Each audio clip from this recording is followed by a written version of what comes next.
Yeah, I think you'd be great for the team because I actually don't know what the answer is. Like we're gonna end up talking for an hour or whatever it is. Like I don't know if we're gonna leave this podcast with a resolve on how to stop sandbagging rats. I think the answer is like you You can't. can't. Okay, so This is it. Like, you know, so what? You can't. We got a fantastic show today. We got a very special guest, which I'm going to tell you about in a second. Athletic, bold, commanding. That is the Chevy Equinox EV, and the Chevrolet company, presents to you this four-play show. Who's our guest today, gentlemen? Yip Strickler. Right. Long-awaited guest for a lot of people that have loved the Barstool Classic, that are followers of us and just like our whole entire brand and story on social media. You've seen this guy pop up. He went viral last year calling out sandbagging rats in the Barstool Classic. He kind of made Riggs send him a 9-minute response video that also went viral. So this guy's been a part of our story for the last 12 months or so. So it's been great it was great to talk to him in person or through the Zoom. And yeah, I mean, he's just a character, dude. He's an absolute character. Great show though. Great show. And then, Frankie's got another top 10 list. Love those. We do some voicemails, truly voicemails from the gallery. And this entire show is brought to you once again by Chevy. We love Chevy. They've been fantastic presenters of our show for several years now. If it's distance that you are after, the Chevy Equinox EV offers 319 miles of EPA estimated electric range with front-wheel drive. And it's got that massive 17-inch diagonal center screen, the largest of any EV in its class. When it comes to EVs, Equinox EV is the smartest choice you can make. Foreplay presented by Barstool Sports. We have a fantastic show today. Yip Strickler joins the show. Awesome. He's phenomenal, incredibly funny, and we had some things to kind of hash out, get to, see where we're going to go. People want Yip Strickler on the show bad, and we got him on. We got him on. He's just, it's great. I'm excited for people to hear from Yip. We had some back and forth. We had some agreements. We had a lot of laughs. Incredibly important. Black Friday through Cyber Monday, Thursday night of Thanksgiving night. We are going to activate live 20% off across the store. And reminder that every year we come up with brand new items specifically for Black Friday drop that we have been working on since the springtime, since last year. Things that take months and months and months of planning beforehand, from hats, glassware, pullovers, hoodies, crew necks. We've got the blade collars. We just got all kinds of new stuff. Black Friday through Cyber Monday, 20% off the entire store. This is a huge weekend for us and our bottom line. So we really appreciate it. We're going to do all kinds of cool giveaways and stuff to kind of, entice people, remind them that the sale is going on. But from a merchandise standpoint, it's it's kind of the bloodline of Barstool Sports and of our operation. So huge weekend for us. Really is. This is what helps us do a lot of the things that we do, put on the Barstool Classic and do the Internet Invitationals type of stuff. This is what keeps the engine going, is our actual fans who live and breathe Foreplay, Barstool Sports, purchasing and honestly repping the brand and always like wearing it proudly, wearing it out, and just being warriors for our brand. This for us. This means the world to us. This is the biggest week of our year, and we do take it very seriously. We're not just tossing things that we've had on the store for a while for 20% off. We do have that for anyone that wants to get stuff or has been waiting to get certain things on the store. There will be 20% off, but like Riggs said, we've been working on this stuff for a long time. Golf Dad in particular. It means a lot to me that people like to wear that proudly, and I've been seeing all the photos of people walking their kids out of the hospital when they have their babies, wearing the Golf Dad hat backwards, kind of doing that same pose that I did when we took out Frankie out of the hospital after he was born. And then we've got a lot of gifting stuff, so we really curated things so that if you're listening to this and you've got something that you want to get your dad, your grandpa, your brother-in-law, your brother, anyone that's a golf dad in your life, we've made it super easy for you to just purchase those things, and then you just hand it to them for their holiday gift. So yeah, we can't say it there's no amount that we can say that will actually convey how important this week is to us. So we just want to thank you in advance for supporting the brand as always, because we know you will. It always goes well because we have the best fans in the world, and we hope that continues. And yeah, I mean, I can't believe it's holiday season already. This is the biggest time of year. Yeah, and it's not a donation. We make cool ass shit. That's what I mean. There's a lot of cool shit this year. Exactly. That's a great point. Yeah. That's huge. Our team merchandise team does such an amazing job. The stuff that we make, we are on meetings every week, every other week, going through what kind of catalog, what are we going to offer. As high quality as it's ever been for us. So you're going to get really cool stuff. We offer cool stuff. We want you to rep the brand, be proud of it. We want it to be high quality and all of that. We put a lot of work into that. So store.barstoolsports.com. That is the link. You're going to see us plastered all over the place. But starting Thursday night, Black Friday sale, 20% off the whole store. We got a whole new lineup drop coming out just for this that we've been waiting for. So big thanks to everybody, like Frankie said in advance. And get ready. Get those cards ready. It's Black Friday time. Happy Thanksgiving week. It is a tradition. Every year we come to you in person from Florida. We are in Jupiter, Florida for TaylorMade Shoot Week, I guess is what it is now. It's a few days, service days. There's a lot of the athletes around. This is the time when we've gotten the Tiger video and the Rory video and the Scotty videos and such. So we're down here for that. We have a lot to get to today. We're going to have a very special guest on today's show. This will be, by the way, for programming purposes, this will be the one show of the week. We're not going to put out a show on Thanksgiving. We'll be back next week for full, regularly scheduled programming. We're about to have Yip Strickler on the show. It's exciting. It's a very exciting time. Yes, happy Thanksgiving, everybody. It's the most wonderful time of the year. Thanksgiving and Christmas is it is a special, special time for everybody to just like be with family, enjoy it. Thanksgiving really knocks that off, or kicks it off. So have a great holiday. And yeah, we are really getting into the holiday spirit with Yip Strickler. He really brings the energy. He deserves this moment. Holiday spirit. I mean, at the end of the day, the guy has dedicated himself to managing and really, policing the handicap system and the GIN, straight to the GIN, as he calls it, of the Barstool Classic. I think the Barstool Classic's existence then led to Yip Strickler's online existence. And I think that's a great thing. I think the fact that we've built something that has pushed someone to the edge of creating an online persona that it consumes him to the point where people are sending him giant Truly checks and he's putting them on his walls. And he said someone spent $215 delivering him a $500 check. What does he call them? Yipomaniacs? Yipomaniacs. It's hilarious. He's always made me laugh. I think people had this misconception that we were like avoiding him because he was exposing the Barstool Classic. I don't think that could be further from the truth. I just think that, and we'll talk about it. I just don't think. I just want to know what he thinks we should be doing. You know what I mean? I'm very interested to see how he thinks we should combat people from just being liars. Yeah, I mean, you know what I mean? Yeah, at the time that we're recording this, we haven't talked to him just yet, so we don't know. But yeah, I'm very curious to hear what he has to say, and I know a lot of people are curious as well. But happy Thanksgiving to everybody. Yeah, the Yip Strickler thing it's a good point. We have an interesting relationship with him because he does his work. I'll call it his work that he does. Yeah. Which is good work. It is. By all accounts. His work creates a lot of headaches for us. And it creates a lot of comments of like, what kind of tournament are you running? What a disaster. What a joke. So we'll get to a lot of that with Yip, but I have a lot of things to talk about on that front. Some stuff that I think is like, are we at a point where we'd like to reform some things? Can we talk through it with Yip on how we can change some things? And also a defense of us and our team on like certain things that I think people don't consider. And we do consider that maybe allow some things to get by, which we touched on a lot of last show. The irony of all that is since the last show finished, we recorded the last podcast that we did was at like 2:30 in the afternoon. And the Barstool Classic finale wrapped up at like 4:30 in the afternoon. Since that time, the team that Yip Strickler put his money on, put his reputation on that was going to win the Barstool Classic Championship, Tom Padgett and Ryan Smith, won the Barstool Classic Championship. They did. 99 teams, I believe, is the number.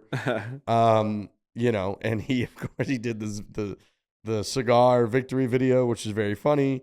He had a couple of Yipomaniacs, took the incredible $500 Truly check, which we keep just giving to the winners, and they Frankie take the photo. Drives me insane. Of all the great things we do at the Barstool Classic, the $500 Truly check. I mean, Truly is in for a significant number of dollars, I would say, right? Seven figures. 7 figures. And like we promote that they hand out $500 at the end. Like, you know, somebody wins $20,000. $20,000. And we give a check away for $500. It doesn't have a comma, comma-less check. It's the most embarrassing thing that we do at the Barstool Classic by far. And then like So we the take fact the championship photo of them holding the trophy and $500. So to anyone looking at that photo being like, oh, the Barstool Classic's awesome, someone won it, they'd be like, is that a $500 check from Truly? It's like, what are we doing? Are we giving away scratch-offs? Yeah, it's crazy. Yeah. So that one always drives me absolutely insane. I can't believe that's still happening.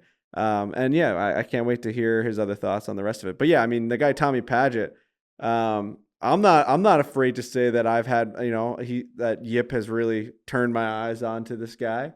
There's a lot of things that are damning in the evidence, and but I did watch him chip in on the first playoff hole, or the first shootout hole, and they played a fantastic second shootout hole, and just they came from behind and won the event.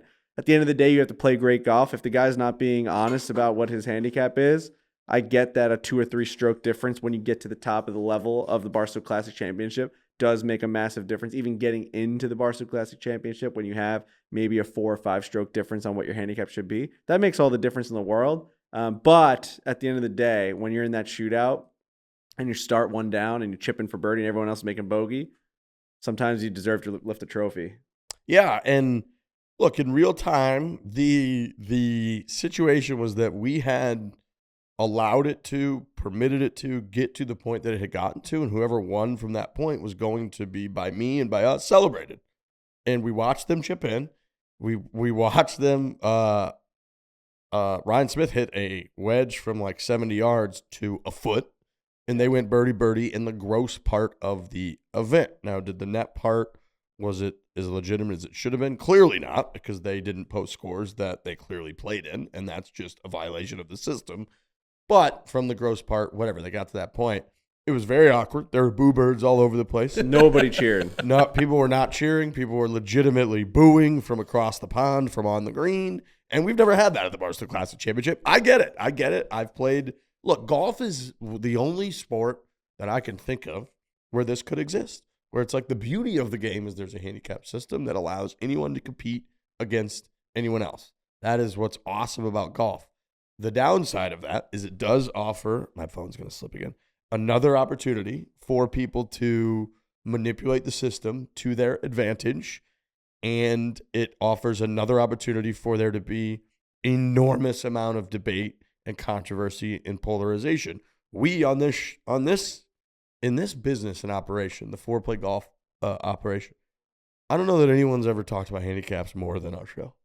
We got to be number one. Us getting roasted for what the Gin app claims our handicaps are, us allowing people to play at handicaps that are higher than the internet thinks they should play at. It's a whole deal. But that is kind of the beauty of the game, is that, you know, Scotty Scheffler talks about it in interviews where he's like, yeah, I play against my boys back home. I give my one friend 15 shots, and he actually beat me last weekend. And that's the beauty of the game. That guy could stand on that first tee and think, I have a legitimate chance to beat Scotty Scheffler for $100 today. And if I play my game and he's not playing his game to his, you know, whatever. And that's the beauty of it. We try to capture that with the Barstool Classic. We've said many times, I saw people, about time you put your, you know, pull up your bootstraps and turn this thing into a gross event. No, that's called the USGA 4-ball. That's not what we're here to do. That's right. We're not here to determine USGA championships. We're here for, in theory, having anyone that's our fan, that's a fan of the program, that likes golf in the way that we like golf. We want anyone to be able to sign up with a teammate. As long as they have a Gin handicap registered, they could compete and have, in theory, again, a chance to move on and go to the championship and all that. So we can get into a lot of that. You know, he's calling in. So, all right. I mean, I don't know if you want to roll right into this guy. Let's get right into it. Might as well, yeah. We're going to be dancing around a lot of it. We might as well hear from the Yipster himself.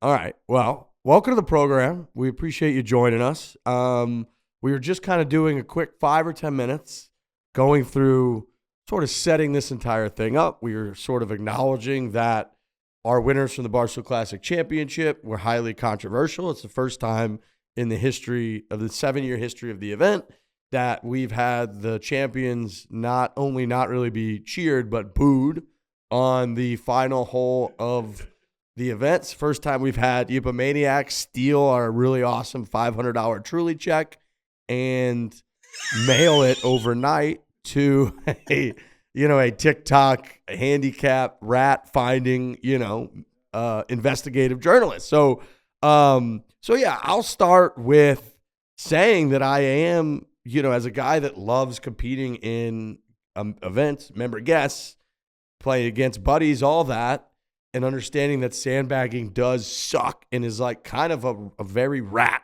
thing to do. I appreciate your work. I really do. Well, thank you. I appreciate that. And I appreciate you guys having me on here.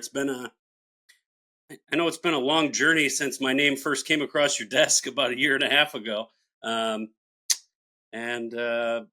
way that this all set up with the Barstool Classic Championship, I mean, I don't know if I can ever predict a winner like this again. I mean, the odds of it, I would think, are pretty slim. I was thinking about retiring and going out on top, but with the momentum I got cooking right now, there's zero chance of that happening. I will say this. When I first saw that, I picked these guys basically out of a hat. Okay, March 17th, when you guys had a qualifier at TPC Sugarloaf, I'm just paying attention, and I'm literally just looking at scores put into the Golf Genius app. And, I had a few people that were on the grounds that day telling me about the conditions, this and that. And Tommy he kind of jumped off the page, a little bit with his front 936 in those conditions. And I'm looking at his handicap and I'm like, oh, wow, this guy hasn't played golf this year. And I mean, the way this all started, it was a pretty fortunate thing for me. And I had done a little piece about him. And after I put that first video out, the response that I got back, I knew I was onto something. Almost, he's kind of notorious in the Charlotte area and has been for, like 25 years.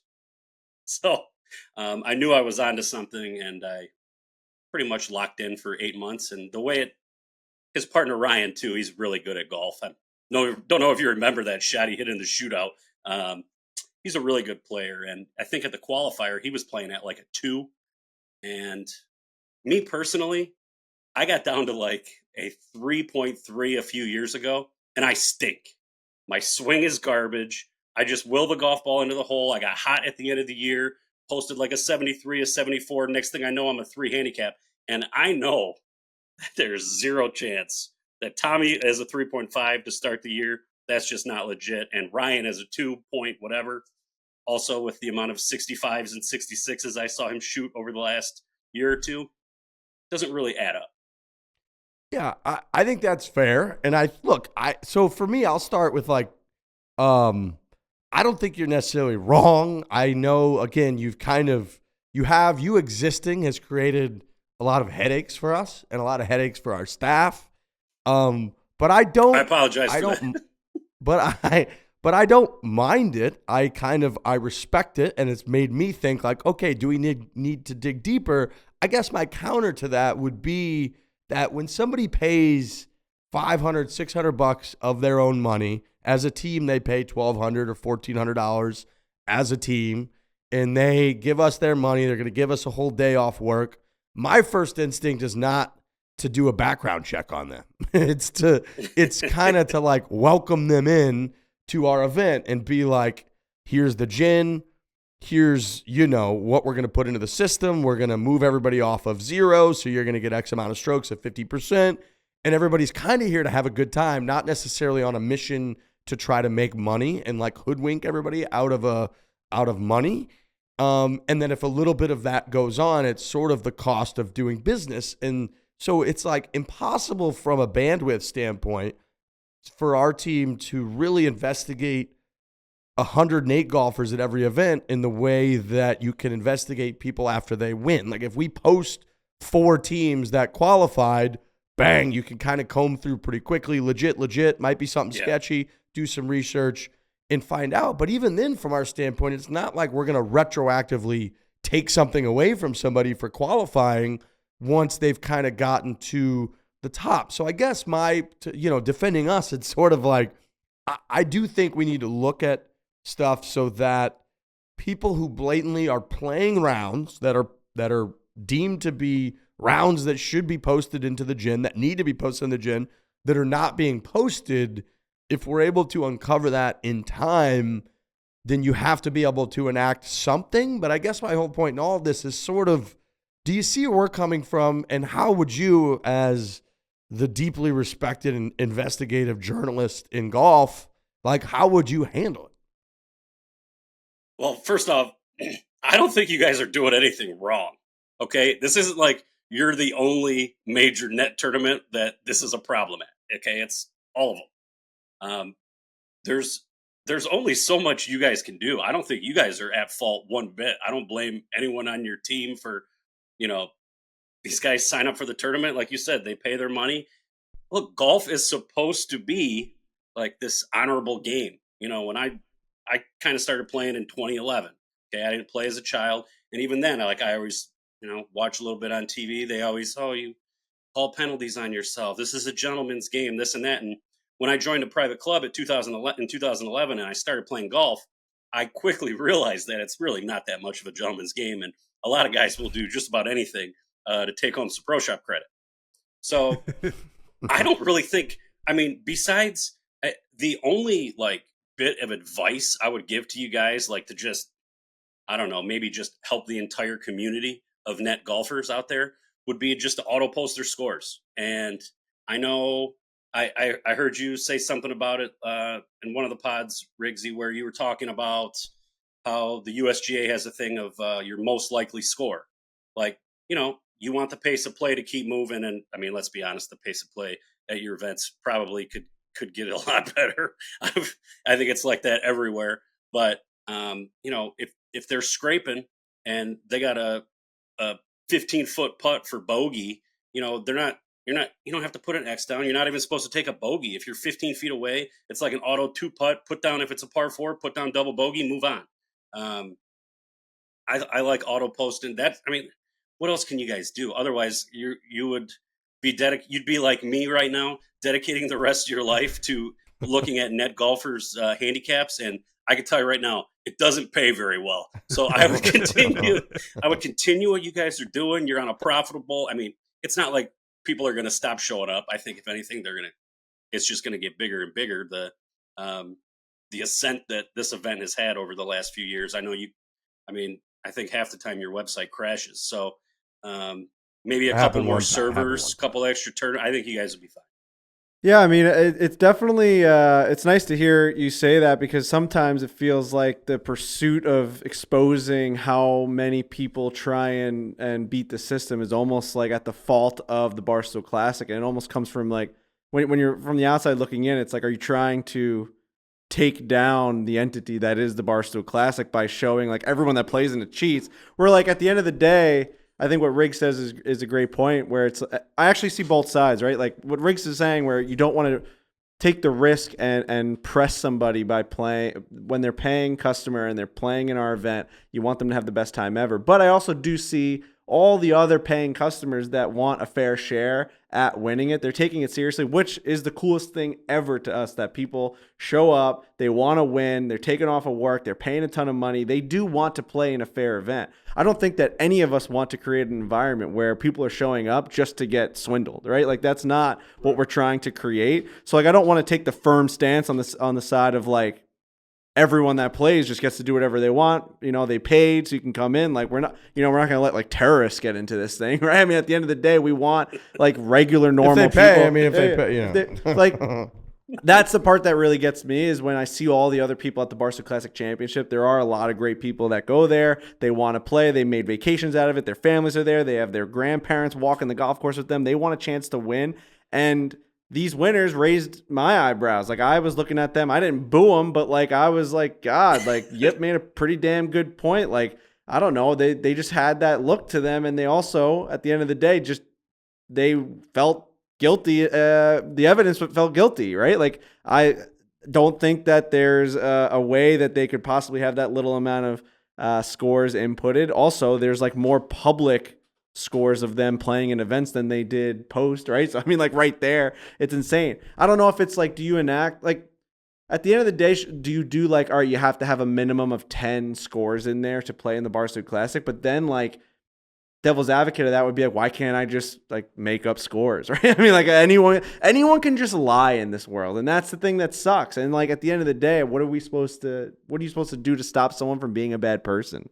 You really can't. Now, in my defense, in case you're thinking like I am like trying to present a case like the Barstool Classic stinks, no one should play in it. That's not what I'm doing. In my defense, I would say that I did cover the championship last year, and I cleared both. I believe it was.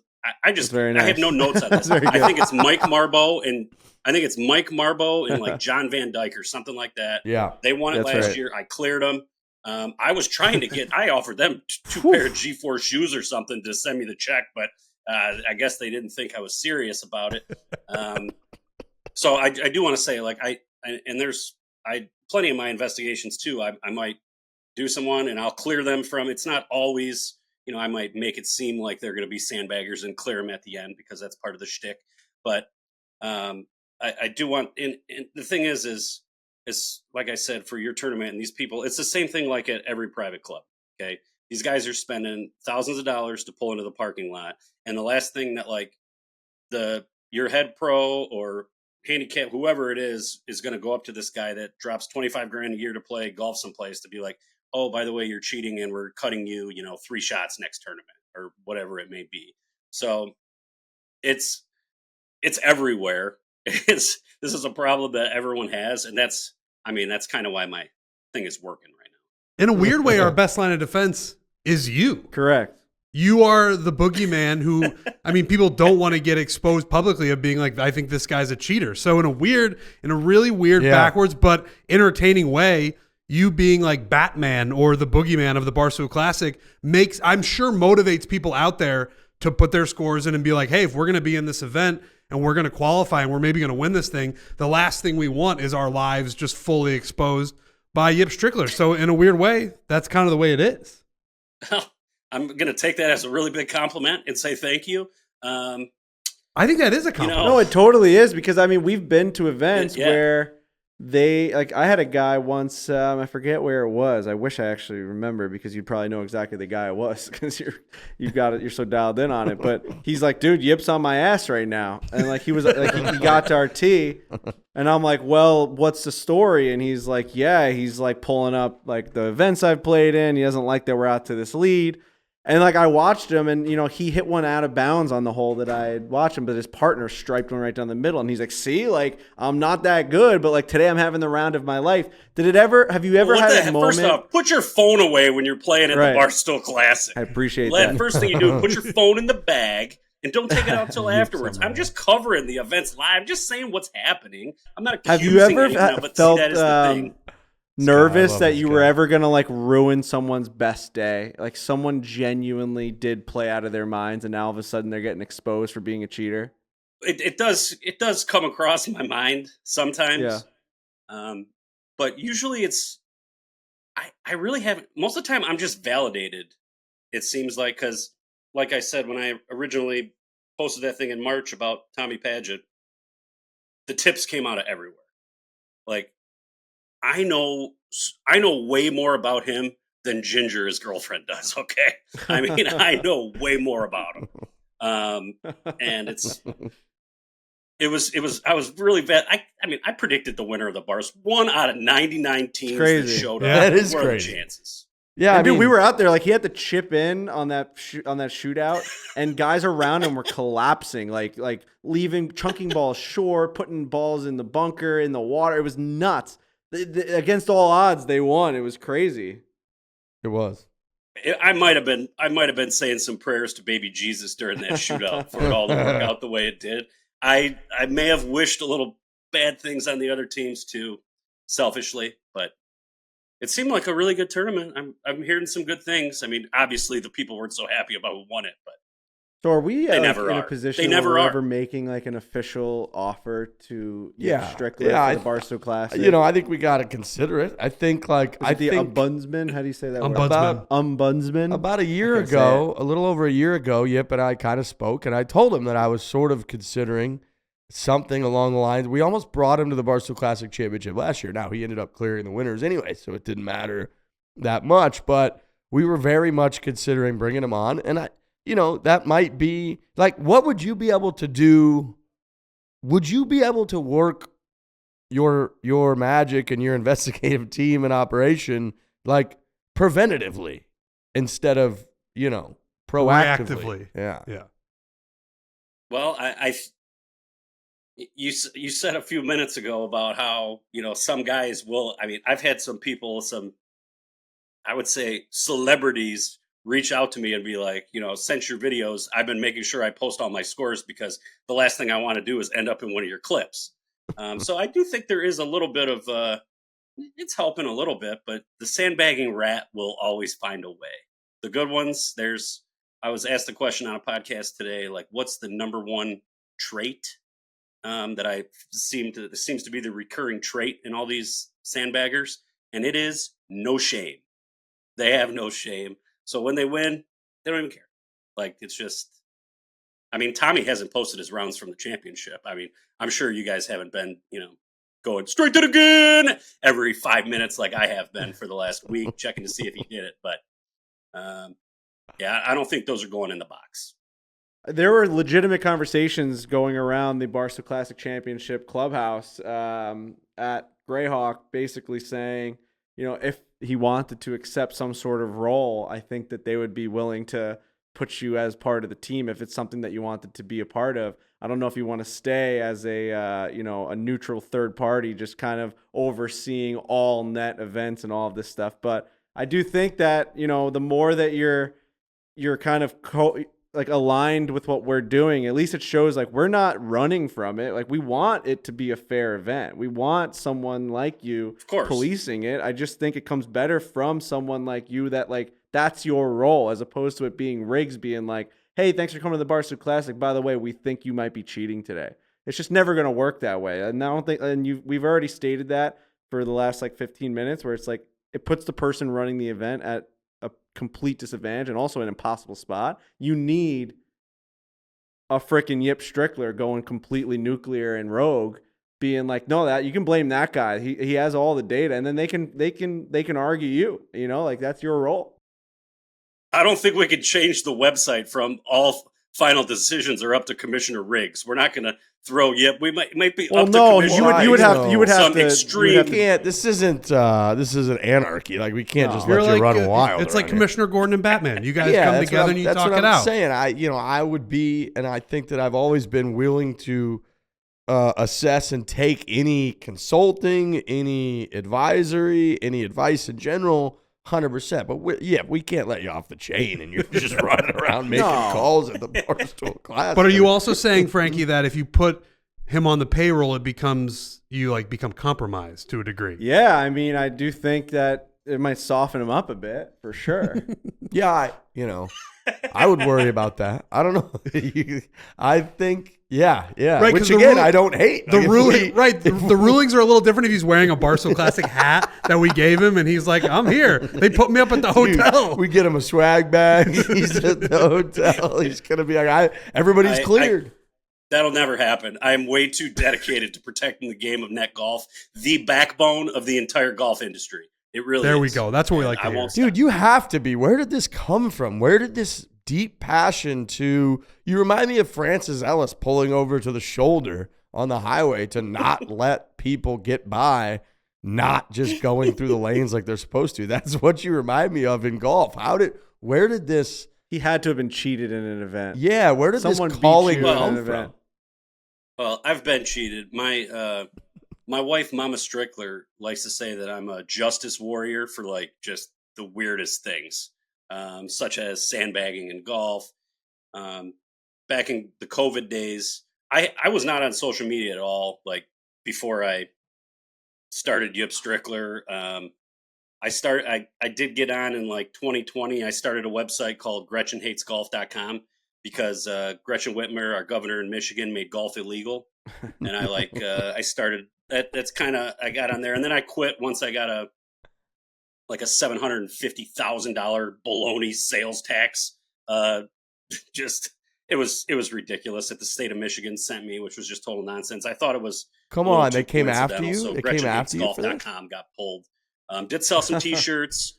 Just made a lot of memes. Just how ridiculous it was. As far as how I got into the sandbagging, like the whole Yip thing was an accident. We had our member guest. Yip was just an acronym for Your Invitational Partner. And I was like, told my friends, like, hey man, you guys hear about this social media star that's playing in our invitational this week? Check them out. I sent him the link. You know, it was just me. I had 0 followers. It was just like me and like 12 guys at the club. And I was just, you know, being a pompous jerk. And I rented like an Aston Martin, a G-Wagon, and some other sports car. I'd come in every day. And it was just a little shtick I was doing just for like a few months. And then spring of 2024, I saw a little post from a couple of clubs that were close by to me, did some little, you know, and then, and you know what, like you guys, first off, I owe a big thank you to you guys from a year ago. My video I did in the summer where Riggs, you so eloquently replied to with a 9-minute response. It was unbelievably agonizing to get through all 9 minutes. I would have trimmed it down to 4 and it would have been dynamite. Okay. Cause I'm gonna tell you right now, all of my videos start out at 10 and I get them to 3. You're a pro. I do want to thank you guys for that. I've talked about this on some other podcasts. I'm a member at Dearborn Country Club. Henry Ford built this place. We just celebrated our centennial this year. Okay. I don't think he built it with his own 2 hands, but you know what I mean? And there's another Dearborn Country Club that's a few states over. There was, at least. It's closed now. And a few years ago, he's one of my good friends now. This might have been an accident. I'm not accusing him of anything. This may have been an accident. But every time he was posting scores to the Dearborn Country Club a few states over, which was like a 110 slope. And I think the course rating was like 62 or something ridiculous. So, and at my club, it's like a 131 from the member tees, 134 from the back, and I think around a 72, 73 course rating. So anyways, anytime he posts a score, if he posts a 73 to this Dearborn Country Club that's in Indiana or wherever it was, his differentials are like 9s, okay? So his handicap never goes down, and he's living in the low 70s. So I had created a character. His name was Freddie Stallings. I set up a fake email. I borrowed some of my employees' phones and stuff like that. Got a hold of the pro. Freddie Stallings was the chief handicap auditor of the Midwest Handicap Auditing Association. Wrote a little email explaining everything that happened and made a phone call. Next day, he went from a 7.5 to a 2.5. So that's really where it all kind of started. But again, I owe a lot of thank you to you guys. That response last summer, I think I got like 7,500 followers on Instagram that day. It was a really good day for fake business. Now, I'm not going to leave this podcast now that I have you guys without just bringing this to light. You know, during that investigation video, if you remember, there was a guy, I believe his name was Matt Emick, something like that. He was a 15 that shot a 78. Okay. And it was a kind of a big deal. He really didn't post scores, and it just seemed a little weird because it was another day. It was very difficult conditions in the state of Iowa. And this guy also just happens to have, now this is the thing. This came to me after I started getting some tips from Golden Tianon. Are you familiar with them, Trent? No, I'm not. Okay, well, Golden Tianon is a right-wing conspiracy theory group that's obsessed with golden tea. And they sent me this tip that they believe that the Emick, his brother, substituted for him in the event in Iowa. And I would just love to see if there was a bunch of pictures from that. If there was just pictures of every group. I mean, it's a little, the Golden Tianon Society would be really happy if we found out about it, because that guy that shot a 78 in Iowa, when he got to the Classic at Greyhawk, he shot a 110. So that's a big spread. Almost like it was 2 different people. What would he be gaining by, like, I don't understand. Why would they want to do that? And I'm not saying that you're wrong. You might be right. That's insane. But like, well, this wasn't my idea. This was Golden Tianon. No, I totally get that. Like, what's that guy? He just wanted to go play 2 rounds at Greyhawk, right? Like, he just had his brother go get him into the championship, and then he had no he wasn't trying to win the money if he was a 50 or maybe handicap. that was the plan all the time, and then somebody sniffed out the plan before it could be enacted to full completion. Interesting. Got it. Interesting. Like I said, look, golden tea. Yep, golden tea and on. I'm gonna say like we obviously, I think it's better to have you on our side than against our side, but we got to keep you at arm's length. You're renting cars to fool people with your personality. You're making up names. You got fake email accounts. You're a wild card. You're like borrowing your employees' email accounts to appear bigger than you are. So I'm saying like that. It's almost like I've created a character that's not real. That's what I'm saying. I like it. I like your work. I like you. I think you're an incredibly funny guy. I like everything. The member, it makes me laugh every time. So I love all of it. Thank but you. we got to figure out a way to, I would like you to get compensated for your work. I'd like to see it a Barstool Classic hat. I think you would gel with the team. I could see him with Mancini and Taylor Ray. I agree. Up there kind of mucking it up. So I like that. But we do got to keep you at arm's length. You're kind of, you're a little crazy. There's got to be something in there for sure going on. So we got to think about that. I'm definitely crazy.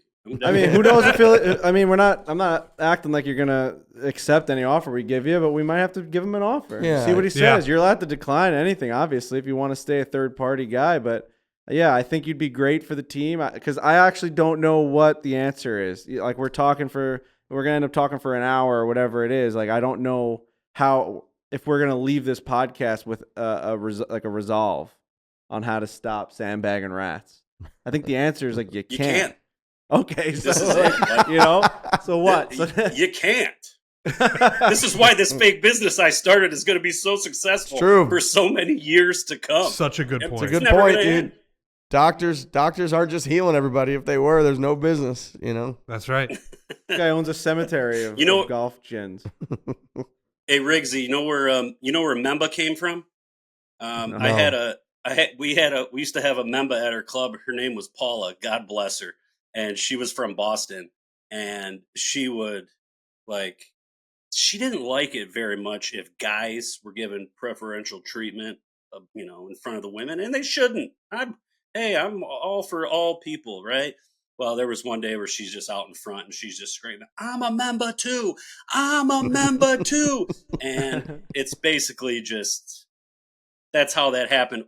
All right, yep. Well, look, I do, man. I appreciate your work. I think it's great. I think you do an incredible job. Frankie put it really well, where it's like we're not avoiding, we're not trying to hide from the work that you do. The work that you do, just so you know, transcends heavily. I mean, every group text with my buddies I'm in, they're sending Yip Strickler videos.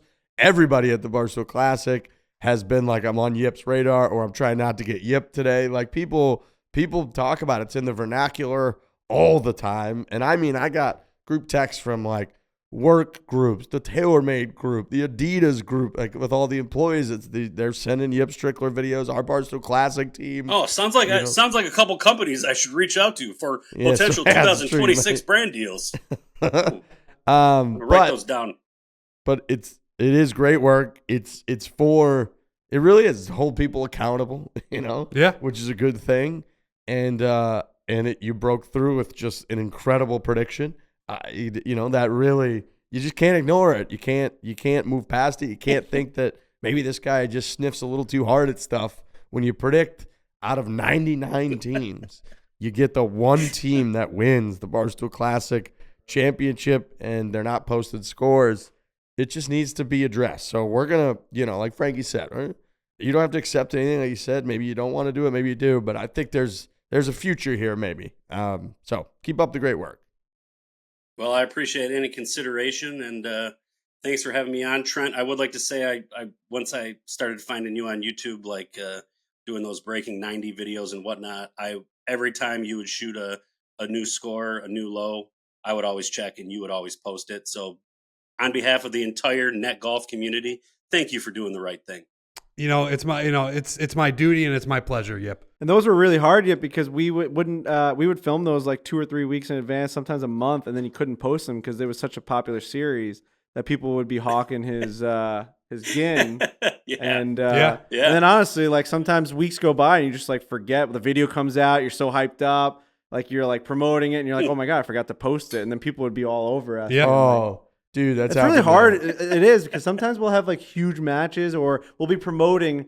Oh, we played this course, we played stroke play. Like, you can't post that, even if you played in December and you're posting that video in March. It's like hard because people look at our stuff and then they'll just post it underneath our promotional tweets. It is a tough spot to be in sometimes.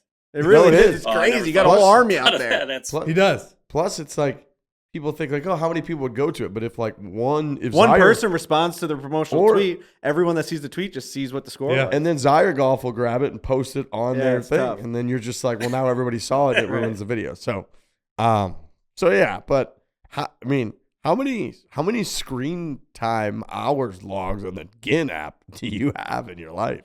It's got to be a record. I feel like reaching out to the USGA and to Golf Genius to see if there's a way like they can look up my IP address and tell me exactly how much time I've spent on their site in the last 2 years.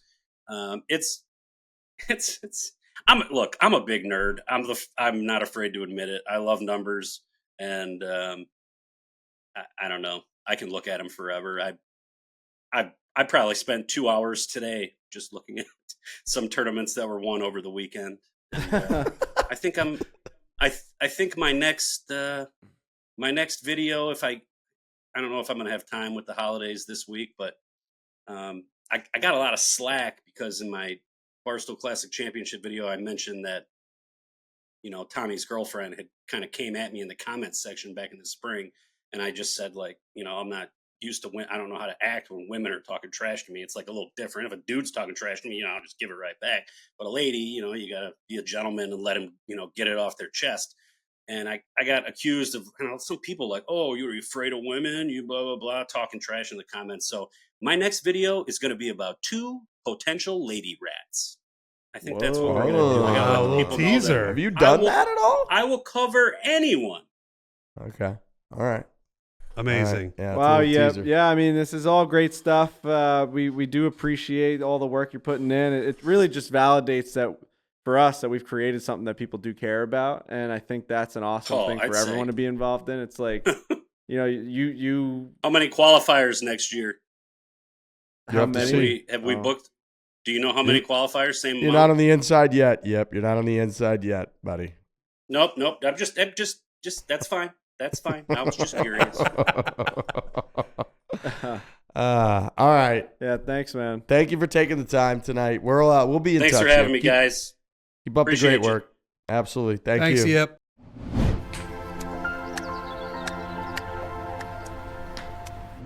Classic rookie mistake, not going to SportClips haircuts. I love going to SportClips. I go about every 3 weeks or so now when I'm home in Arizona for the winter. It's just great. It's a great spot to go in there. I try to go in the evening time because this time of year there's NHL and NBA games on. So when you go in there and you get a haircut, maybe you fire a nice small little wager on and you watch the game.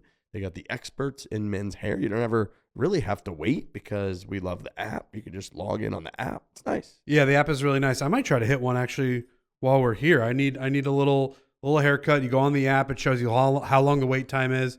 You get in the waiting line, so you don't get there and they're like, it's not. You got 45 minutes, so you're gonna sit in a chair. There's none of that with SportClips. You go on the app. It tells you arrive as your time is happening. You sit right down. You get a haircut. You watch a game. It's a great experience. MVP experience #1. Love the MVP haircut experience. You got a hot steam towel, a massaging shampoo, and that precision cut. It's the whole 9 yards. When you step into SportClips, you're walking into a zone for guys, which is what we love. Make sure you go check out, book your next haircut, and stylist at SportClips. It's a game changer. Golf is hard, but protein is easy with one Hershey's double chocolate made with 18 grams of protein, only 1 gram of sugar to deliciously fuel your golf game. You know, it's not easy. Getting a hole-in-one in 1 hour. No, it is not. God. We did this out in Scottsdale at Greyhawk. We did a hole-in-one challenge, us 3. We had 1 hour for the one protein hole-in-one challenge. Yeah. 1 hour is really hard to make a hole in one on. We also had mats because the Barstool Classic Championship was going to be coming through there. Also, really nice. Didn't want to wreck the golfing course. Didn't want to wreck the golfing course. We did replace all of our pitch marks and our divots, and then they rolled the greens the next day. It was like we were never there on the green. But hitting off those mats and hitting like 100 shots in an hour, just hard. It was really, really hard to make a hole in one. With that said, Riggs came close. Came an inch. Like 3 times. The one I had 3 that were pretty damn close. The closest one was my first one. Yes. That was like 4 minutes. Should have in. bounced just right in. Right. It landed a foot short and just died. Crazy. It was like just soft enough. But point is, we'll never get one. Hard to do. At least they fueled us with one Hershey's double chocolate made with Hershey's cocoa. Protein just got delicious. They got other awesome flavors as well, but I do love the one Hershey's double chocolate. Again, those stats for you. 18 grams of protein, 1 gram of sugar. Buy the new one Hershey's double chocolate protein bar on Amazon. Protein just got delicious.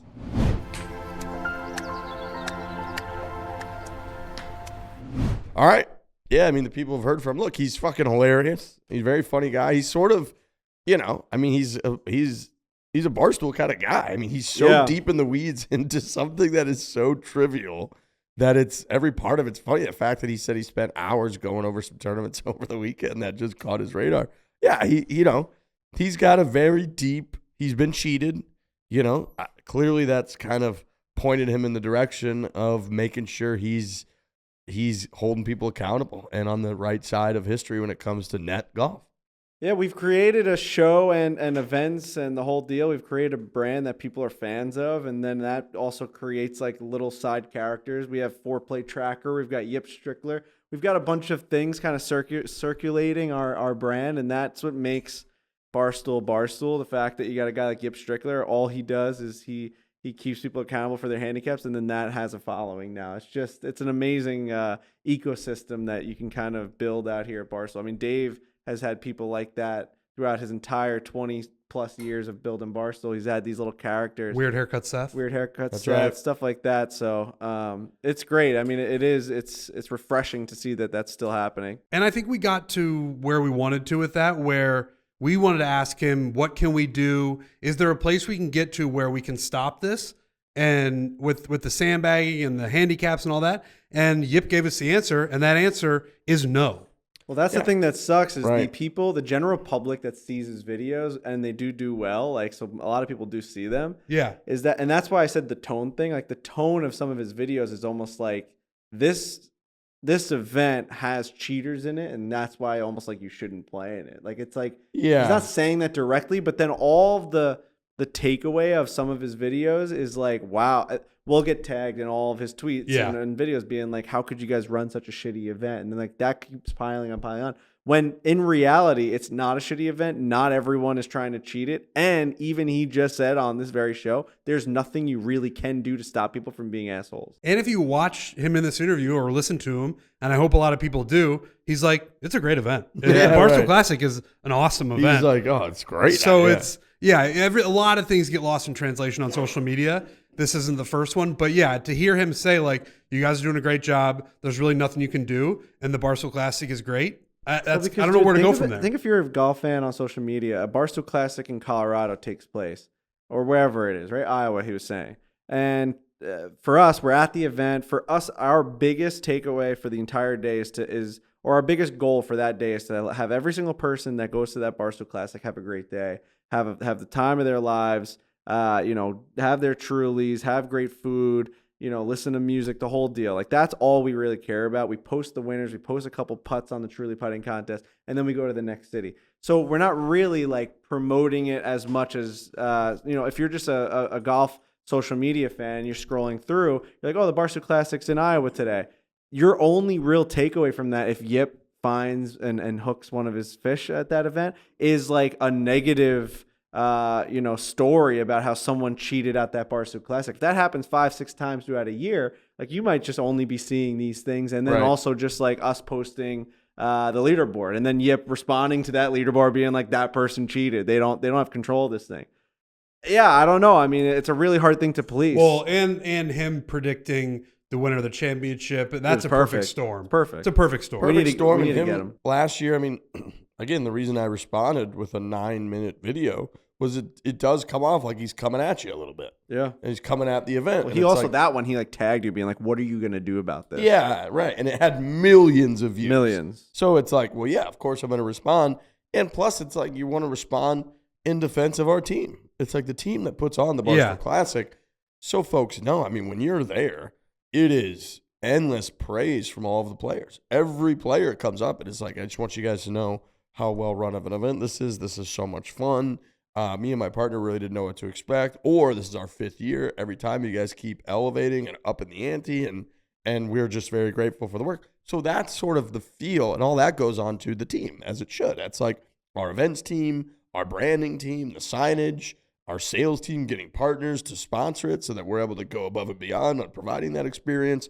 All that stuff is like a hell of an effort that I don't want to just like let people, like you're saying, Frankie, diminish the reputation of online when it's like, no, man, this is a great event going on. So I do like getting him on there because the tone is like way different here. Way different. And also, like, he makes a good point, and we do agree with him in the sense that you want the people that are paying and that actually genuinely do want to try and win it, you want them to have the fairest chance. Yeah. Because it's not just about the work that we put in and our team and all that stuff. Like, it is also, at the end of the day, only about the people playing in it. Yeah. And those people deserve to at least have someone looking after them. And that it is us. Like, we're trying our best. I think our team has pretty much said every single time we brought it up, saying, yeah, we do as much as we can. There's, hundreds of golfers, hundreds and hundreds of golfers that like come into this thing, and it's really hard to, proactively stop someone from coming to ruin your event. So and for the championship, we do your low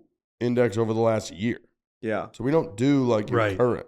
We do your lowest over the last year. So I think for championship, we can come to some sort of, like, even if you want to be a psychopath and put in fake scores, some sort of minimum at least would make the other, because that's what the takeaway that I got from everyone that was a part of that booing spree. Was it the people yelling post the scores over and over? They're just like, dude, like, just make people at least post 10 scores from the calendar date that we're playing on from 1 year from that date, and at least we can put we can rest our head on our pillow knowing that there is a rule in place and they fudge their way to it, but there's some sort of rule that we all have to abide by. And so, I mean, I didn't hate that. Yeah. No, I think that we are going to evolve for sure and try to like revamp a little bit. And it won't be the first time that we've done that. If folks recall, when we originally did the Barstool Classic, we allowed you to have any handicap from any handicap app because it's like $30 a year, whatever it is, to have a gin. And a lot of people didn't have a gin. Straight to the gin, as he calls it. And so we kind of just, we allowed, what are the other couple other app names? I can't remember what they're called. The Grint, we allowed all that. And then it started to get where people were sketched out. So I remember we implemented a rule that was like, you must have a gin. Yeah. It must be an established gin that has at least 5 scores posted. Like, which definitely weeds out some people. Like, some of my friends don't even have a gin. Right. They have the Grint because it's a free app. Which was a hard move because, like you said, it's like we're trying to make this tournament for everyone, but it was starting to get to the point people were upset. Net golf. So we've done that before. We're going to have to refine it again. And that might be the kind of rule. Just for the championship, at least all the people that are getting there, they're all very serious. They're traveling, the whole thing. They just want something to be able to say, okay, that's there. That guy's an asshole and he's definitely cheating it, but at least I can look at a physical thing and be like, at least the numbers are there, and we can argue about those until we're blue in the face. Yeah. And if it doesn't meet those requirements, you don't kick the guy out, but you take away his strokes or something. Yeah, and I think that there's ways to cut people's strokes. Totally. Like you can as the handicap committee, and I would probably be the chairman of that committee, and I imagine Yip Strickler. He can't take control of the Barstool Classic. That's not happening. Like, we need to put our foot down. And I was trying to be very clear about that. Yes. Like, there's certain. I like that guy. He's like, you're not taking Commissioner Riggs off the website. Yeah, no. Even he knows. He's like, you can't give this to me. No, correct. But we can have him on a chain, like barking up people's legs. I don't hate that. That's another tale as old as time at Barstool. Just have somebody around who's ready to go. Ready to pounce on people. Yeah. And he doesn't seem to be afraid of confrontation. Like, he's doing some pretty crazy stuff, this guy. But I like him. I like him a lot. Me too. I like his I'd like to have him around. Yeah. I think he'd be a great addition to the Barstool Classic. I don't know what he's obviously a very successful guy, belongs to a private club. He's been playing. a ton of golf, and he seems to have a lot of time on his hands. Dude. I would love to have him start. Imagine he just comes to like the Iowa Barstool Classic. I also think it would be such a Would love different that. feel. Like people see him walking around. Oh, it's different. Almost yeah. like you're on pins and needles a little bit. You're on edge. Like fucking Yip Strickler's here. And he did. It was a compliment when he said it, but he was like, a part of the reason, at least, that the Barstool Classic is a target of this is because it's kind of in a world of its own in terms of net events like that. Like it's the one that everybody knows about. You know what I mean? I agree with that. So he's like a food inspector, like going to a local like New York City restaurant. Everyone's like, just "What?" picture him with like a briefcase. That's Got a bunch like of an papers in inspector. it. It's exactly Yeah. what it is. I listen. He's gonna put a letter in your window, and that's gonna change your life. I'm all on board bringing him into the fold in some capacity at the Barstool Classic. Limited to a degree. I'm fine with that too. All right. I'm glad he Thanks, came on. Me Yeah, too. yeah. Thank you to Yip Strickler, and thank you to all the Yip. Is it Yipomaniacs? Yipomaniacs, I believe. Yeah, I think he calls them Yipomaniacs. love it. Frankie, I believe, do you have a I've got a top 10 for you folks. Okay. I don't know if you want. I know we've. How long did we go with him? It's a top 5. No, we can go top 10. 45 minutes with Yip Strickler. Beautiful. we're about what, an hour into the show? We'll do this, and then maybe we'll get into. I gotta- mean, it doesn't take that long, but I mean, Jack Nicklaus saying Tiger will never. That was a new quote, right? He will Yep, never that's a new reach quote. 18. Mm-hmm. Jack Nicklaus also bankrupted Nicklaus. Yeah. Enterprises. Let's get into that real Enterprise quick. What was that? So, what is Nicklaus Enterprises? Dude, so like Nicklaus I have that name Holdings, right. maybe it was Okay. called. I'll I'll Nicklaus look it up. Holdings. I'll look it up. Was, I believe, another company that they had sold off certain aspects of Nicklaus and Jack Nicklaus and the businesses that he's done. Like, you know, whether it's the course design company or his likeness and this or that, they had like sold off the apparel. They had sold off to the same company, Howard Milstein, I believe, who owns golf.com and a bunch of stuff. And that holdings company, I believe, went over the line in something, and Jack Nicklaus, the man, not the holding company, then sued them for a ton of money and won. Nicklaus Companies. Nicklaus Companies. And he And won what is today. That's a good question. It just says in the wake of $50 million judgment awarded last month to Jack 50 Nicklaus mil. in his defamation lawsuit against his former company, Nicklaus Companies filed for Chapter 11 bankruptcy on Friday. Wow. Hold on, I'm getting a bunch of pop-up ads here. Nicklaus Companies, a certain of its subsidiaries have commenced. No, it's not telling me what it is, but it's a very vague name, Nicklaus Companies. Yeah. I don't know exactly what it is. Again, if you look like the Golden Bear apparel, Yeah. the Nicklaus Designs, which is the golf course architectural firm, these are different things that like Jack's had forever. That again, I think some of them are in like either different companies or part of this company that Jack had sort of like sold off, and then again they went over the line that used his likeness in something that he hadn't actually sold or something, and he was able to sue them for 50 mil. Big win for Jack. Huge win I for didn't Jack. see that quote that you guys are talking about. What did he say? He said he had part Tiger of it Woods was will not win more majors than me. he said had he not gotten injured, I think he would have Okay. done it. And then he said, what did he say at the end? He goes something like pretty admirable career or something like that. He ended it in a very funny way. Yeah, I mean, I guess if he couches it with if he had stayed healthy, and it doesn't do much. I mean, it's just a theoretical idea. But yeah, I mean, unfortunately, you know, I don't know if we all want to go on record here on like what he's saying about the 18 may or may not be true. I mean, I'm still not willing to put it May down. or may not be true. Yeah, I'm not willing to put it We down. saw fully. Tiger Woods today Yeah, we did. in the flesh. did. He looked unbelievable. We watched him eat He was wearing a breakfast. turquoise hoodie, Yeah. and he ate breakfast, and we just kind of stared at him for a little bit, and then we left. Yeah, I mean, we were in a room, and then all of a sudden he was in that small room. room that he was Yeah, in. then all of a sudden he was there, and it's we've talked about it before, The but quote's it's, worse than I thought it was. oh, let's hear it. If he remained healthy, I think he would have gotten it. I feel bad for him. He's had a relatively good career. Okay. Oh my god. Oh, That's Jack. psychotic. Right. Relatively good career. He's No he's just way. Jack. He's had a great career. No, because Jack can always rest on the career word because he has Always, had yeah. a better career. It's the greatest argument for Jack. Tiger was Far. the best golfer of all time. That's a fact. That is not opinion. He's the best player to ever play the game. Right. Yeah, I think so. Yeah. If Jack can't admit that, then that's crazy. He ain't admitting that. No No. chance. That's crazy. Tiger Woods played the best golf ever. Do you think Michael Jordan would ever admit that LeBron James is the best person to ever play the game of basketball? Absolutely No not. way. dude. Do you think that LeBron James is? Of course. Right.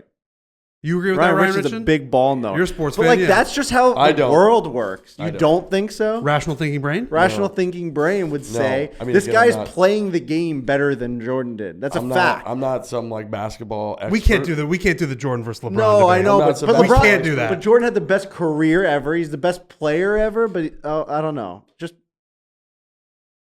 I agree with what you originally said about career. It's the same thing as Tiger and Jack. yeah, there's some guys just like jump higher, they run faster, they score more, they're all that stuff. It's I mean, LeBron's again. stats are insane. Crazy. Rebounds, threes, dunks, Assists, everything. all of assists. it. LeBron's incredible. I'm not saying he's not. I I know. I guess for me, it is different because team sport versus that, like, it really does, like, boils down to if I was the GM of an NBA team and I was trying to win championships, would I rather have Michael Jordan or LeBron James? I would rather have Michael Jordan, Yeah, is what I'm saying. I know. Ryan Richardson hates that. This segment brought to you by First Take. I know. I No, know. It is one of those. It's one of those. Speaking of wins, I've got a top 10 for you guys today. Okay. Okay? Yeah. Do you mind? No, I would love to. I want the top 10 most wins on the PGA Tour since 2010. We're going to go in order of closest to furthest, so we'll go Trent and then Riggs. Okay. Rory. Rory McIlroy is first with 28 wins since 2010. Top 10 wins since 2010 on the PGA Tour. I'm gonna go Scotty Scheffler. He is third with 19. I'm going to go Justin Thomas. Fourth, 16. Okay. I'm Well, gonna hey, go. doing pretty good. I'm gonna go with Jordan Spieth. Fifth, 13th. That's a good one. 20. Yeah, that's a good one. Very good. John Rahm. Ninth, 11th. Wait. Sorry, 9th, 11. Oh, 11 wins. Yes. Okay. Well, I guess I would say that the last three are all tied. So there's a 9, 10, 11. I think I got to. They're all tied with 11 wins since 2010. So it's actually going to be top 11. Okay. I think one of these. I'm not saying it. I think one of these is Tiger Woods. I think Tiger. Oh, 2010. Dude, the 2015 was an won insane five year. times Yeah. in like 2013. He won 3 times. He won so that's 8 because he won 3 times in his comeback. So did he win 3 more times? Yeah, he had to. Yeah. He's Tiger Woods. Tiger Woods had 11. Yeah. Tiger Woods is tied with John Rahm. There's one more guy at 11 as well. But you guys Hold can on. rattle. You have a couple of more names that you haven't Dude, could rattled one off. of these be like Phil? Oh, Did he win that much? 2010. Field 11 times in that stretch. That seems like a lot. He's got what total, like 50 or so? Does seem like a lot. I mean, yeah. I mean, obviously he won the major Is later it on. like Jason Day? How many Oh, that'd be a wins- good one. How many wins does Jason Day have? He had a real run there. I know. 2015, he was like, he won a major, and then like, Has Xander won a bunch of tournaments? oh, he's won a shit ton. Yeah, right? Xander Schauffele. 10. I knew it was right there on the So edge. he's ranked 12th technically. What was the other one you just said? I said Jason Day. I think he's on there. Jason Day. He is 6th. Yeah. Oh, yeah. I Jason should've Day gone has with that. 13 wins alongside Jordan Spieth and Justin Thomas. Nowadays, people are gonna. I think as time goes on, people are gonna forget about that Jason Day run. I don't. I wish it weren't true. I mean, he got the major, so that'll help. But like, That was a hard one to come up with. Are we? So you guys are missing 4 more guys. Okay, what numbers? Number 2, number 7, number 8, and then the tied with Rahm and Woods at 10. dude, who would number 2 be? Who are we missing? Because we got Rory, we got Scotty. What I know, my brain is just like I'm thinking like, what is wrong with you? There's somebody that I'm just wildly missing. Who was like the early 2010s, maybe even. Oh, I'm having a real struggle here. I'll be No. honest with you. Trying to think like major winners now, like who was just cleated up. Oh no, it's not even him. It's not even Brooks Koepka, which is insane. No, he's like the anti. He's got like 7 wins maybe total. Dustin Johnson. Correct. Number 2. Yeah. 22 wins. That's he won like every year for like 15 years. Oh, that was he had that. Remember Since that stretch? 2010, Dustin Johnson has played 410 events on the PGA Tour. Rory McIlroy played 332. Wow. Even with not playing over the That's last crazy. Stallion. Okay. He also had 105 top 10 since 2010. Oh, he made so much. $69 million. He on made PGA so Tour. much money. Rory McIlroy, $103 million. Is like Jim Furyk up there? That was actually a name that I had thought of. Is that a little too late? I think it's for too Jim? late. I think so too. We could try it. No, I'm not gonna fire off another L. I'm not. I will say, as far as lists go, this is the best we've done. We're doing great. I need 3 more names out of you guys. Okay. I'm just going purely through major. So you're looking for 2 guys with 12 wins and 1 guy with 11 wins since 2010. Okay. One of them slightly surprising. I would almost say. said Zach Johnson, but that was like Is this crazy? Like Matt Kuchar? Did he win a bunch of tournaments? he could have won some. Matt Kuchar. He had 7. He's 23rd. I'll give you guys 1 guess each, and then we'll keep it moving. Yeah, damn. Trent, throw a name at me. Oh boy, I'm like running. I'm really trying to. Jordan Spieth era. Fuck, I can't even think of one. Bill? Phil Mickelson. He had 8. Oh. All right, so the Yeah. official Hold on. list: Rory McIlroy, Dustin Johnson, Scotty Scheffler, Justin Thomas, Jordan Spieth, Jason Day, and now with 12 wins. All right, so we got all those. Yep. Yep. Justin Rose, 12 Wow. wins. Also with 12 wins, Bubba Watson. We should have gotten that one. And then We should've got tied Bubba. at 11 wins with Rahm and Woods, Hideki Matsuyama. Okay. Okay. So after that, it was Xander with 10, Patrick Reed with 9, Bryson with 8, Koepka with 8, Horschel with 8, Bradley with 8, Cantlay with 8, Mickelson with 8, Snedeker with 8, Adam Scott with 8, and then it just kind of goes from there. Hovland, Kuchar, That Patrick Simpson. Reed was a name that I was kind of thinking about. Patrick Reed with 9, yeah, he Yeah. finished 13th. That was a name I was thinking about. Think Bubba about- Watson is the only one I have regrets about. Me Think too. about just how good Tiger Woods was and just like how much of a shame it is since 2010, right? Jason Day's played 470 events. Tiger Woods, how many events do you think he's played since 2010? Oh, since 20. Jason Day's played 470. Like, Justin Rose has played 485. How many events? 458. Okay, this is a good question. How many events has Tiger played since 2010? Yes. All right. So 20, And for reference, like Billy Horschel's played 448. Rory McIlroy's played 332. DJ played 410. no, I can do this year by year pretty good. all right, Okay, let's do All it. right. So beginning of 2010, alleged scandal. So he was out till the Masters.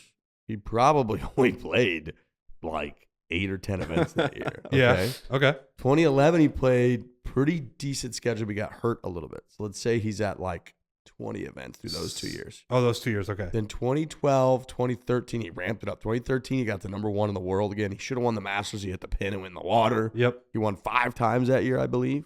So I'm going to say from 2012, 2013, he might have played another like 30 events. Now he's at like 50. Yep. Okay. And then, dude, 2014, 2015, 2016, he was like out.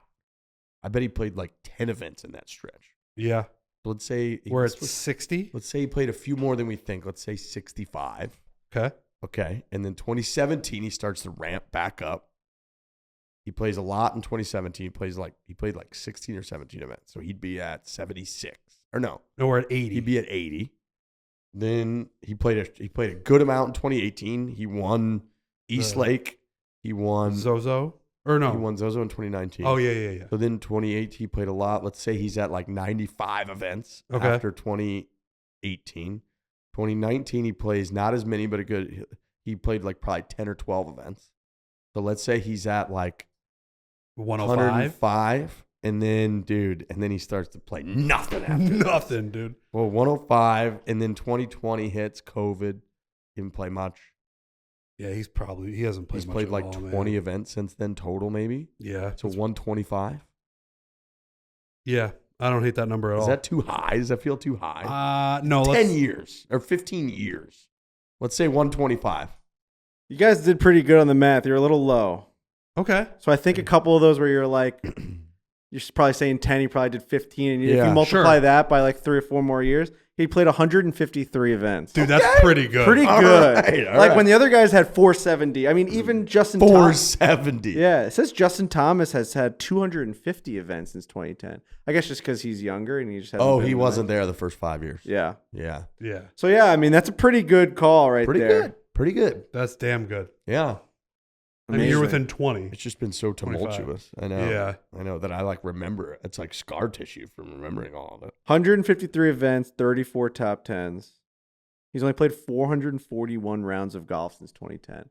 That is a fucking shame. Oh my God. Jordan Spieth has played 1,033 rounds of golf since 2010. Tiger Woods has played 441 rounds. We deserve way more rounds of golf from the best We should golfer have of all gotten time. so many more. Should have got dude. 1,000 rounds. Dude, he's like 4 years older than Justin Rose. And Justin Rose is winning Ryder Cups. Justin Rose, yeah. I mean, if Tiger stayed as healthy and his life just stayed as solid as Justin Rose has played 458 events and 1,006 rounds of golf. But that's the thing, man. He's also top 10 90 It just times. doesn't, when you're burning that No, hot, he didn't- things are going. He didn't burn as hot as the Justin as the Rose Woods. is top 10 90 times. Tiger Woods 34. But It's in you- the last 15 years. That's But there's insane. an argument to be made that without the first know, part, I know. you know. But I know, if you just run it into simulation, I mean, he's got 30 majors. I love this top 10 game because this is exactly what I do with my buddies when we're out like at like a Yeah. Buffalo Wild Wings or something. We're just ripping Dude, stats for I an love hour it. and a It's half. really fun. It's Oh, It's do you really remember fun. when we were on the RV trip a year and a half ago? We would just, all we were doing was naming baseball players, and we Yeah. would all guess how many home runs they hit Oh, and then dude. in their career, and you just look it up. That's Ryan fun. Braun. Ryan Braun, career home runs, had a really good run. That's We your got- guy. we got a Brewers You think fan. you can nail this, Ryan Richardson? No, it's really hard. I think it's, I mean, probably, I would say 330. Yeah, I would say 352. Wow, Pretty good, dude. let's Come on, go. dude. To not say like, 200 and say 330. Wow. Dude, he had a Pretty good. few, I mean, I was He going to did say it a get few years steroids. that are maybe a little juiced, but Wow. Good stuff, fellas.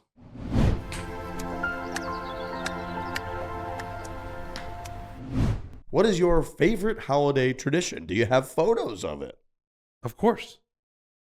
Well, guess what? You can bring your favorite holiday tradition to life every day with Aura frames. This is a great Christmas gift. Dude, Awesome gift. Holiday season. 3 hours ago, my wife added 6 photos to her parents' Aura frame. I get the updates, Come on. and this was the photo that she uploaded of little Frankie boy. That just goes up on Don and Karen's Aura frame, and then my parents' Aura frame as well. You can upload them right from your phone. You just upload photos, and it goes right to their Amazing. it's in their living room. It's right next to their couch. They don't have to And do anything with They it. don't have to do a single thing. So everyone in the family can have a login, and on your own phone, you can take photos of your children, their grandchildren, whoever it might be, and it goes right there, and it updates automatically. It's awesome. It is the greatest gift. I've purchased like 5 different Aura frames for people. Amazing. If you have a house, you want an Aura frame. Or anything, A lot of any people have abode. homes. If you live Any- anywhere. Any abode you want. If you're an Aura living, frame. if you're listening to this Like and you're living, we should have an Aura frame like in our office of all the golf photos. You upload all of them when you're sitting there doing the podcast or doing some work. You're just Dude, browsing. I'm the gonna get an internet. Aura frame right behind me in my wall that I have behind me Dude, when you I should do put the it pod. in the wall. Good idea. And then I'm just gonna Sick. have it jump around. Frame it. Hope I don't put the wrong photo in there. I'm telling you, dude, it's awesome. It's What really, do you really put in cool. there? I don't know. The technology is insane. It's great. Share photos and videos effortlessly. Preload photos before it ships. Gift box included.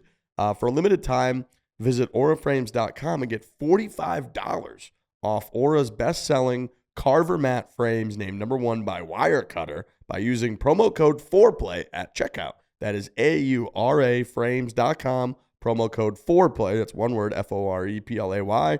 This exclusive Black Friday Cyber Monday deal is their best of the year, so order now before it ends. Support the show by mentioning us at checkout. Terms and conditions apply. Adidas Golf. I'm obsessed with Adidas Golf. We played with an Adidas Golf athlete today. We did, yeah. Michael Thorbjornsson. Thor. They call him Thor. He's blacked out in all of his Adidas head He to was toe. murdered out. He's looking good. Awesome. He's just he's one of those athletes that just makes apparel look incredible. Yeah. Yep. He's got the perfect What are what's you the gonna word say? I'm looking for? Body? Yeah, mannequin body. Like them, Oh, like body. those like, and there's different types of mannequins. He's got like the Dick's Sporting Good mannequin. Like Yeah, you that, look good. Just like the athletic The build. stuff. The stuff looks real good Just on falls right on him. Great shoulders, great everything. Looks real good.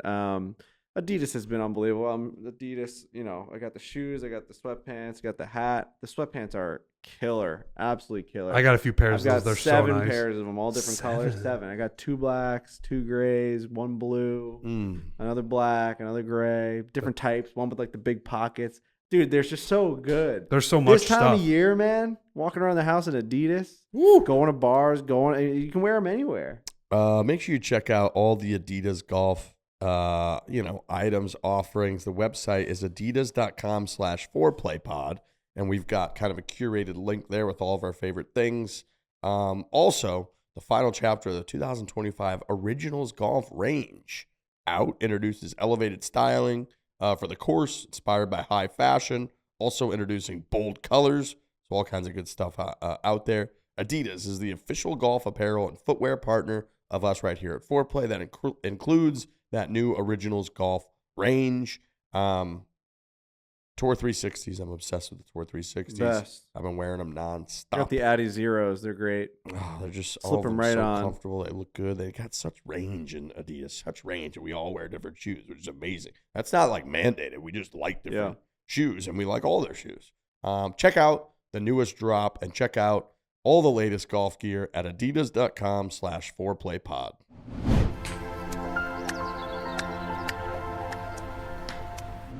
Ryan Richard, I got a question for you. Is it a little Truly from the Gallery segment we're doing right now? Ooh, there's a Truly Boys, from the we gallery got segment. Truly Let's go. You can you can turn that thing around, look at that laptop, Ryan Richardson. We got Truly Unruly is bringing you from the Gallery, which are voicemails that you can leave. I got to look up that. Do you have that number handy by chance, Ryan Richardson? Hold on, let me pull that up. I can look it up. 646-685-4717. So again, Truly Unruly, 8% ABV, 100% delicious. They got a bunch of great flavors. And really, if you're trying to, you're trying to get after it a little bit, you're trying to have yourself a good time, 8% ABV. We saw it at the Barstool Classic all year long, which got talked about a lot on this show. People are having a blast and saying, God, this is delicious. You're outside, it's warm, and it's still refreshing with the 8%. So a huge shout out to Truly Unruly and all the Truly Hard Seltzer products. You can go to trulyhardseltzer.com. They got a little finder on there. You can find out where they got Truly Unruly, but they bring you from the Gallery voicemail edition. Hey guys, this is Bradley from Greenville, South Carolina. Had a bachelor's trip last week, and on the trip we were talking about before the wedding, we're playing the stadium course at Sawgrass. And it started as a joke, but the groom kind of asked, if I hit a hole-in-one on 17 the day of the wedding, what's the bigger moment that day? We kind of bounced that around the whole weekend. Just want to see what you guys think. Wow. I mean, depends who you are, but yeah. How many? Yeah. I think this is a tricky one because there's both like the biggest moment to you in your life, but then also like no one, like you could get divorced and like no one can take that hole in one away from you. Right. I think that's a really strong point. Like that marriage I could didn't last know you were a going to bring day. divorce into it, but I think it's a Like really that good marriage could point. last a day, and like that hole in one is. And I know you could say like I got married, so that also lasts. Just like the knowledge that you got married, No, but that hole in one is like present in your whole life. It's just something that you hole in are. one is sacred. Marriage is You not. you cannot divorce a hole in one. And I mean that on that particular hole, people get hole in ones. They happen. That's heaven. That's the pinnacle. Yeah, I would say like in that friend group, people are not gonna be like, man, do you remember when Jim and Pam got married? Also, like, dude, do you remember when Billy got a hole in one? What are the percentages on people that get married in like America? It's got to be, the percentage has to be outrageous. What do you right? mean? It's like everyone gets married, like no one makes a hole in one. on 17 at Sawgrass. Oh, the Like, marriage numbers. You're in a league of way its higher. own. Yeah, what percentage of people do you think get married in America? 80? That's 70? I was gonna say 75. Well, that's an interesting question. I would say Doing a lot of trivia. 70 Did to you 80. look that up, Ryan Richardson? I know that people that get divorced like 50, right? Yeah. Yeah. I did what percentage of Americans get married, and it says 50%. Because that's like a percentage of Americans, which like Isn't that what we're doing? yeah, but like a baby's an American. Oh, I see what you're saying. Like that's why he said after a certain age it ramps up. You need You need like hopefully 50. Hopefully not more than 50% of all of America is getting married. over 18. Yeah, big time. Yeah, if we're Talking the clarifying. law, Gotta yeah. throw that in there, If we're man. talking We're law. talking law and order. Dum, dum, dum, And more, dum, you know, dum, morality. dum, You just got to be Yeah. moral. dum, I dum, still, dum, I mean, dum, dum. listen, hole in one. at Hole in one Sawgrass. feels a I'm little saying bit. the hole in one on 17 is more. What's more important? The wedding. What's more memorable? The hole in one. I think the hole in one might be more important too. I think you could. I think that Everyone could be, has a wedding with band and food and it's dark. Oh, It's like wow, a yeah. Just hole a in big one. party that The like hole in people are one. celebrating you're together. You've been together for years. They do Also, like the party after the hole in one's outrageous. that. I thought he was going to go the direction of like, if the guy gets the hole in one, is he responsible for the tab at the wedding? You already are. Ooh. Well, Yeah. I mean, Yeah, in this if it scenario, wasn't the groom. Yeah, is it the groom getting Ah. it? Yeah, I guess. I don't know. I just got to eat some food at some point tonight. Ryan Howard. Wow. Ryan Howard, home runs. He had a hell of a career. But he also like burned out pretty quick, I feel like. Maybe not quick, but Ryan Howard didn't hit 500 home runs. That's a fact. I don't know. You think Ryan Howard hit like 500 home runs, Ryan Richardson? Don't look it up. No, there's no way. I'm going to say Ryan Howard hit way less than we're anticipating. I'm going to say Ryan Howard hit like 290 home runs. 382. Okay. You were on the right track. Yeah. He's not. Yeah. But you know what I mean? Ryan Howard's name, like he was like a 40 home run hitter. Yeah, he had a lot. A lot of home runs, a lot of strikeouts. Are we doing another voicemail? I think another bachelor party question. What's up, boys? Jacob Kenninger from Minnesota here. Favorite Truly flavor, black cherry lemonade. They don't have it anymore, but that was good. Sounds like Andrew Luck. Question for you is, I just got engaged. How do you Andrew go about a bachelor party where you want to golf, but you know a good amount or some of your bachelors or the guys that are going on the trip with you don't want to play golf or aren't big into golf? Thanks. Bye. It's a tough one. I understand. I get this. You kind of get this a lot, or you see this a lot. I would say the move is for the golfers, go early. Go a day early or half a day early. So if it's like a Friday to Sunday bachelor party, maybe you get there Thursday night. You guys do a small little Thursday night. Friday morning, the golfers play. Friday afternoon, the non-golfers join the golfers. And then you don't. I think when you try to mix the whole thing, it's a mess. I think when you try to be like, well, guess what? 8 of the guys are golfing, so why don't the other 4 of you that don't golf come golf? Well, then you're mixing guys that like don't really play, aren't that into it with guys that do kind of want to get around in. So I think you got to go early and hammer it out, get those clubs done, maybe use ship sticks, ship them out of there, and the golf's over and the bachelor party now really commences. That's sort of my take. Yeah, Did you golf in your bachelor party? We did, yeah. We played at the Hermitage. Yeah, Nashville. But it wasn't that people came in early to golf. Because it was Nashville. We wanted to go to a game. We wanted to just like hit the bars every night. And like we just didn't want to spend the whole entire time golfing. We got it's around like, in. especially when you're on a trip like that, it's like a 6-hour endeavor. You got to Uber It the is. course. I've been put in charge of finding golf in Delaware. I said that a couple shows ago for my buddy Kyle, the best man at my wedding. And we have like 12 guys, I think, that would want to play. 8 of them, I think, are way more serious than the remaining 4 that would join in. But it does like change where I want to try and get into. Like there's a private club that I reached out to, and like they're like, oh my God, like in the middle of July with that's literally like one of the 3 months that we have people come that are, because it's kind of like one of those destination country clubs. And they're like 3 unaccompanied guests, like if I'm bringing out guys that don't really know how to play out there, that's a real tough look. So it really does like shorten where you can play. And then also guys might not want to spend that kind of money if they don't really love the game. So then you're like forcing a day onto them where they have to like pay for a greens fee. They got to pay for everything. They can't hit the ball. So it's a really tough answer. I mean, I think you got to be honest with everyone in the group chat and be like, we're golfing on this day. Anyone that really wants to play, let me know. I'm booking up the tee times, but like it's not a requirement for the trip. Like we're doing this early on the first day. You guys can get into the house. If whoever doesn't want to golf can maybe stock up the fridge, stuff like that. Like there's things for people to do instead of golf. I think everyone piling on the golf course is a mistake. Yeah. Yes. I agree. It's going to make the bachelor's time a little bit worse too. I agree. So I think my advice, kind of separate the two a little bit. Shorten up the list. Golfers, get it done. And then I also need a place in Delaware. Someone reach out to me. I've heard you have to travel a little bit to like reach the places because there's only like 2 golf courses where we're going to be staying.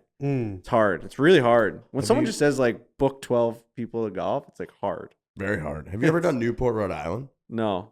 Awesome town. Yeah, I've heard it's great. And they've got a place, Newport National Golf I've heard Club. that's awesome. That's public. Yeah. It's like 12 minutes from, That's sick. I think it's Thames Street is the main street. Yeah. That's right in and it's like a college beach town. There's like this place, Midtown Oyster. There's 2 or 3 bars in Newport that are like awesome. Yeah. And the whole vibe's awesome. I've heard it's great. Late night pizza. And then the golf course, like I said, is like 12 minutes away. And it's a sick course, right? Really I've seen the fun pictures, course. Yeah. Feidelberg speaks very highly of Newport, Rhode Island. Awesome place, He loves that man. place. Absolutely phenomenal place. It reminded me of that because Delaware, Rhode Island, they're kind of in the it's same really not that far. ballpark. All right. I have to go like Maryland maybe on that side. All right, that's by Delaware. I don't know. You know? Whatever, man. Whatever, man. It is what it is. Whatever, man. Dude, we're done here. We're done. Okay. You know. Happy Thanksgiving. Eat your turkey, your stovetop stuffing. I love stovetop stuffing. Don't Me get too. too crazy with my stuffing. They gotta bring 2 to 3 stuffings at my Thanksgivings because Frankie needs the stovetop one. And then like That's my you. mom, my mom will bring. Well, now I got another Frankie. I don't know what he's gonna like. He's not eating stuffing this year I though. got another Frankie. Frankie Fore. Green bean casserole, Yeah. mashed potatoes, turkey. He's eating green beans right now. But Gravy it's on everything. mashed up into It's like good. just a freaking baby puree food. That a It's boy? absolutely disgusting. All right. We're going to wrap this thing up. Everybody have an awesome Thanksgiving weekend. Be careful. Be safe. Be smart. Have fun with all your friends and family. We'll be back next Tuesday. Hit it hard. Hit it hard. Hit it hard.